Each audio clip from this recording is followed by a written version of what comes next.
अस्सलाम वालेकुम। 6 अप्रैल से लेकर 10 अप्रैल तक गोल्ड में एनालिसिस करेंगे। ये हमारी ट्रेंड लाइन थी, ये काफ़ी टाइम से रिस्पेक्ट करके प्राइस को ऊपर साइड में लेके जा रही थी। एक बहुत बड़ा क्रैश आया था मार्केट में पूरे एक दिन का, जो कि अच्छी खासी मार्केट को हिस्ट्री हिला गया था। उसने भी इस ट्रेंड लाइन की रिस्पेक्ट की, क्योंकि ये ट्रेंड लाइन नीचे से सपोर्ट लेवल, इसकी डिमांड एरिया बनता हुआ जा रहा था। अच्छा, ये अपर साइड में गया। इस ट्रेंड लाइन की रिस्पेक्ट देखें तो बहुत बड़ी रिस्पेक्ट हुई थी, जो कि मोर देन 7,000 से ज़्यादा पिप्स की इसने मूव दी थी। ठीक है, अब इसको देखते हुए अब जब हमने देखा पिछले दिनों में ये ट्रेंड लाइन हमारे पास देखने को मिल रही है कि ब्रेकआउट हो गई है। ये क्यों हुई, ऐसा क्या हालात चाह रहे हैं, थोड़े से समझने की कोशिश करते हैं। पहली तो बात है, आपने देखा होगा कि जब आप कंपेयर करते थे कि डॉलर की प्राइस नीचे जा रही है तो गोल्ड ऊपर जा रहा है। ठीक है, क्योंकि ये चीजें कनेक्टेड होती हैं। अब जब क्योंकि न्यूज आप देख रहे होंगे, न्यूज में आपने देखा होगा जैसे एनएफपी की बात कर ले, एनएफपी पॉजिटिव आ जाए गोल्ड नीचे चला जाता है। तो चीजें कुछ कनेक्टेड होती हैं। इसको देखते हुए हमने काफी ज्यादा सर्वे करते हैं, उस चीज का वेट भी करते हैं। ये कनेक्टेड है यूएस ऑयल के साथ फिल वक्त। वो कैसे है थोड़ा सा समझाने की कोशिश करता हूँ। मार्केट एक रेंज मेरी काफी टाइम पहले 71 को इसने टच किया था। टच करने के बाद तकरीबन 60 तक आया, जो कि काफी दिन लगा के आया। 71 से 60 तक आया, काफी दिन लगा के आया, जो कि फिर इसने एक रेंज को मेंटेन किया और रेंज में तकरीबन 66 से लेके 60 तक थी। प्राइस ड्रॉप किया, फिर ऊपर गया। अब देखिए यहाँ पे मार्केट आई थिंक 55 लगाया, 55 को लगा के फिर प्राइस 58 तक गई, यानी कि यहाँ पे प्राइस कंप्लीटली मेंटेन कर रहा था। मेंटेन करने के बाद फिर इसने दोबारा 56 को टच किया। अब देखिए यहाँ पे रैली को मेंटेन कर रहा है। अब टेक्निकल ट्रेंड लाइन को ब्रेक तो कर गया, ठीक है, टेक्निकल ट्रेंड लाइन को ब्रेक कर गया, लेकिन हार्ड हमारी ट्रेड बनती है यहाँ तक का, क्योंकि ये सफर हमें ये मिल रहा है और ये सफर भी 71 या 72 तक मिलता है। लेकिन यहाँ पे कुछ हालात इस तरह के हुए हैं, जो क्योंकि आपने देखा होगा कि जब भी जंग होती है गोल्ड ऑटोमेटिकली बुलिश हो जाता है, होता भी है। लेकिन इस यहाँ पे जो वर्किंग हुई है, यहाँ पे कंप्लीटली जो ट्रेड थी वो रोकी गई है। इसकी ऑयल की जितनी भी इसमें ऑयल है वो सारी की ट्रेड रोकी गई है, जो कि बैरियर एक किस्म का लग चुके हैं कि भाई यहाँ से आगे रास्ता नहीं है। आपको सब पता है जैसे जंगी हालात जिस तरह के चल रहे हैं, यहाँ पे इस चीज को कंपेयर करना है। सिर्फ पाकिस्तान की प्राइस की बात ना करें, यूएई में भी प्राइस पेट्रोल की इंक्रीज हो गई है, पाकिस्तान में भी हो गई है। अब अमेरिका में भी पहले 2 पॉइंट समथिंग पेट्रोल की प्राइस थी, अभी वहां पे 4 पॉइंट समथिंग चली गई है, यानी कि डबल प्राइस हो चुकी है। तो इस चीज को देखते हुए अभी चीजें ज्यादा मतलब बिगड़ती हुई नजर आ रही हैं। अब 70 ब्रेक होता है, 70 को ब्रेक होने के बाद अब देखिए प्राइस किस तरह गई है एकदम अपर साइड पे। अब ये वही यूएस ऑयल था जिसको कोई मतलब इसके ऊपर ट्रेड बायर आ नहीं रहा था। जब बायर आया 1-2-3 दिन में 118 को टच करके फिर ड्रॉप दिया, फिर अपर साइड पे, फिर ड्रॉप, फिर अपर साइड पे। यहाँ पे जो वॉल्यूम नजर आ रहा है ना, this is not only candles, these are investors जो कि यहाँ पे ट्रेड कर रहे हैं। तो ये हमें नजर आता है कि भाई यहाँ पे वॉल्यूम पहले मार्केट में नहीं था और अभी वॉल्यूम किसकी वजह से, इन्वेस्टर की वजह से, क्योंकि पूरी दुनिया में एक ही चीज फैली जा रही है कि ऑयल के ऊपर ट्रेड की जाए। तो ऑयल को जो भी इसके ऊपर वर्किंग कर रहे हैं सारे के सारे आपको इन्वेस्टर नजर आ रहे हैं। इंटरेस्टिंग एक और बात है कि फ्राइडे को मार्केट की जो क्लोजिंग हुई थी वो ऑलमोस्ट 103 समथिंग पे हुई थी, ठीक है। लेकिन अब वही मैं कैंडल देख रहा हूँ कि इसकी अभी क्लोजिंग जो हुई है 112 के पास है। इंटरेस्टिंग बात पता है क्या, मैं आपको दिखाता हूँ। इंटरेस्टिंग बात ये है, इन चीज को देखना बड़ा मैटर करता है, क्योंकि फिर से जंग रुक नहीं रही।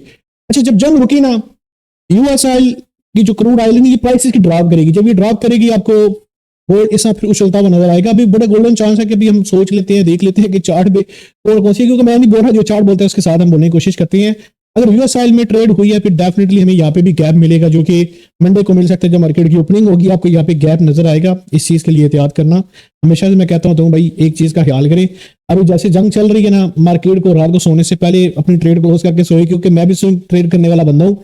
मैं भी ऐसे आजकल कर रहा हूँ, क्योंकि मेरी ऐसे बहुत सारी अपॉर्चुनिटी थी, मेरी स्टॉप लॉस ब्रेक में हिट हुए। First of all trend line break हुई, यहाँ पे एक डब्ल्यू का पैटर्न बना, मार्केट ने दोबारा के रिट्रेसमेंट की। सिर्फ रिट्रेसमेंट इस हद तक नहीं थी, अच्छा दोबारा से ये ट्रेंड लाइन नीचे आ रही थी, इसका फेक ब्रेकआउट दिखाती है। आजकल बहुत ज्यादा ये ट्रेंड इसका चल गया कि फेक ब्रेकआउट किया। प्राइस ने हमें यहाँ से दोबारा से बेरिश का साइन दे दिया। बेरिश का साइन को देखिए तो प्राइस हमें नीचे की तरफ है। नो डाउट कि मार्केट ने जो कैंडल्स बड़ी बड़ी बना दी है, इस चीज को देखा जाए, लेकिन मार्केट का भी थोड़ा सा ट्रेंड थोड़ा सा डाउन साइड पे है। यहाँ पे लोअर हायर लगा के प्राइस को नीचे लेके आने की कोशिश कर रहा है। अब मैं जो चीज ट्रेड करना चाह रहा था उसके ऊपर मैं बात करूं, मुझे सारी बात है मार्केट में अपर साइड में देखना था कि यार ये एक सेलिंग एरिया नजर आ रहा है। हम इस एरिया से देखते हैं प्राइस को, जब ये दोबारा इस तरह की रिट्रेसमेंट करें हम इसको सेल करने की कोशिश करेंगे। अगर सेल करते भी हैं चलो कोई नहीं, हम ज्यादा बड़ी नहीं, एक अच्छी ट्रेड निकालने की कोशिश करेंगे। लेकिन फ्राइडे को मार्केट की जो क्लोजिंग हुई है वो यूएस ऑयल की हुई है 112 के आसपास। यानी कि सैटरडे को हालात ज़्यादा बिगड़ गए, रात के संडे रात को अगर बहुत सारी फिर से जंग होगी तो फिर गोल्ड में जो हम सेलिंग देख रहे थे वो सेलिंग हमारा ऑप्शन थोड़ा सा मिस हो सकता है इस वजह से, क्योंकि मार्केट में एक बड़ा गैप ओपन होने के चांसेस जो है ना, यानी कि 99% नजर आ रहे हैं कि गैप मुझे नजर आ रहा है कि इसमें गैप ओपन होगा, वो लोअर साइड पे गैप है, थोड़ा सी एहतियात करनी है। बाकी लॉन्ग टर्म की मैं बात करूं, नॉट ओनली अगर मार्केट ने पहले ही हमें सेल साइड पे लेके चलता है, अगर यानी कि मार्केट की ओपनिंग इस एरिया से नीचे हो रही है तो हमारी सेलिंग सिर्फ इंट्राडे की रह जाएगी या स्कैल्पिंग रह जाएगा।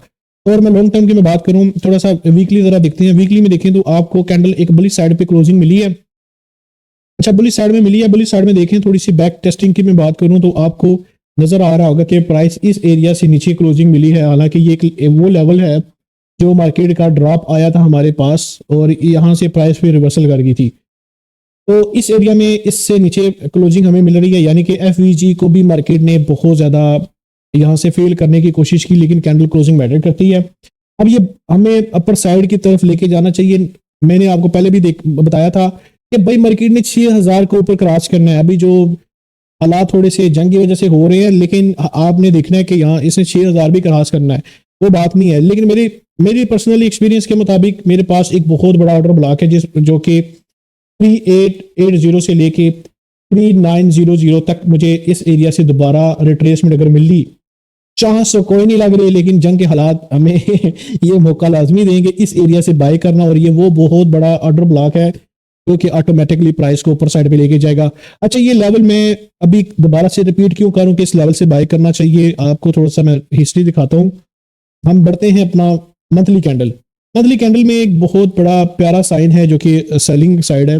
अभी इसके मुताबिक देखा जाए तो मंथली कैंडल के हिसाब से थोड़ी सी मार्केट को तकरीबन 4850 तक रिट्रेसमेंट इस से थोड़ी सी ऊपर करके दोबारा कैंडल नीचे आनी चाहिए थी, लेकिन कैंडल की जो भी पूरे वीक की कैंडल की क्लोजिंग हुई है मंथली कैंडल को देखते हुए हमें तो ये एक क्लियर नजर आ रहा है कि मार्केट की एक रिट्रेसमेंट भी हुई है। यहाँ पे कोई बायर नहीं आया, कोई सेलर नहीं आया यहाँ पे, यानी कि अपने काम करके निकल गए हैं।